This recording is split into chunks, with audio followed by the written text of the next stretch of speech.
Hello, what could I possibly be doing in this massive hood skirt, you might be asking yourself. Thank you for asking. So essentially this is going to be the base of my next project. So I am super excited to be an ambassador for Met by Moonlight's Surrealist Soirée ball that's happening in November. This is a company I truly love. They're the first fantasy ball we ever went to, and we've now been to like 5, so clearly we enjoy their events. They're truly amazing. So I was actually really nervous about this theme because I'm somebody, I hear a theme and I immediately know what to do and I run with it. This one I was intimidated by because there's just truly so many options, because surrealism can be so many different things. So I was really intimidated by this, but somebody had suggested I look up surrealism art, and it's not something I look at as much just because that's not my normal style that I like gravitate to. But then I realized my favorite contemporary artist I would consider surrealist. So I went on his Instagram page. His name is Dustin Baylord. If you have not seen him or know of his work, please go look at it. It's like if my brain could go on a canvas, that's his art. Like it's truly beautiful and whimsical and unsettling, and just the combination of everything I love all wrapped into this amazing little package. So I saw this piece he did and it was like lightning struck, and I knew I wanted to do something inspired by this painting. So I kind of came up with this spider woman in my head and what this character would be and what she was like, and I kind of settled on a similar Victorian vibe, but just my version of it.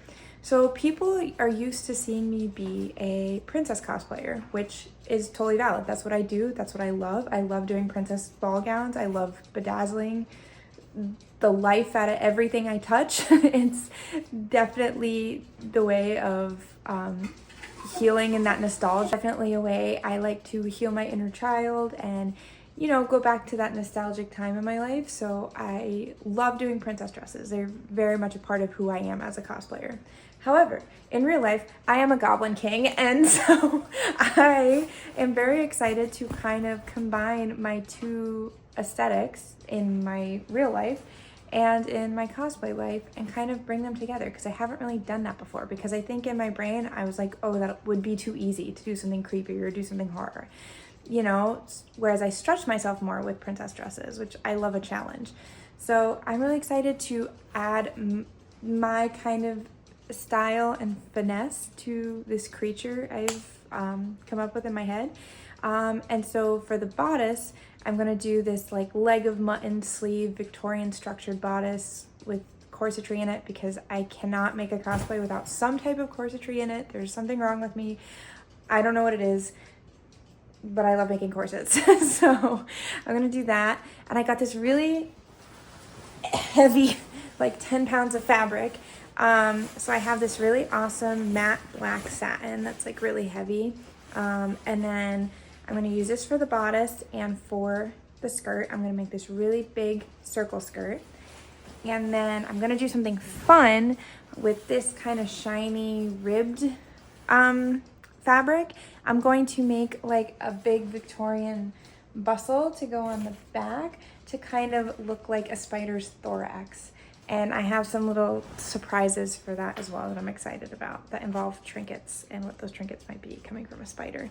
And then for the hoop skirt itself, in the painting you see she has legs. So what I'm going to do is I'm going to kind of cut maybe these 2 bottom rings off and reuse this boning, because again, I make corsets all the time, so I can always use more boning. So I'm going to reuse that. And when I shorten it, I'm going to add spider legs that I'm going to sculpt and make. So they'll hang down and kind of move as I walk. So I'm really excited about that. And then the bonnet that you see in the picture, I'm going to do something like that, but instead of flowers, I'm going to do eyeballs, like spider eyes. So it'll still be heavily inspired by that painting, but by no means a replica of it. So I'm really excited about this, and I can't wait to make it. It's just gonna be fun. It's gonna be fun, it's gonna be weird, and I'm gonna get to lean into doing original characters, which I really found is like kind of my sweet spot and my happy place.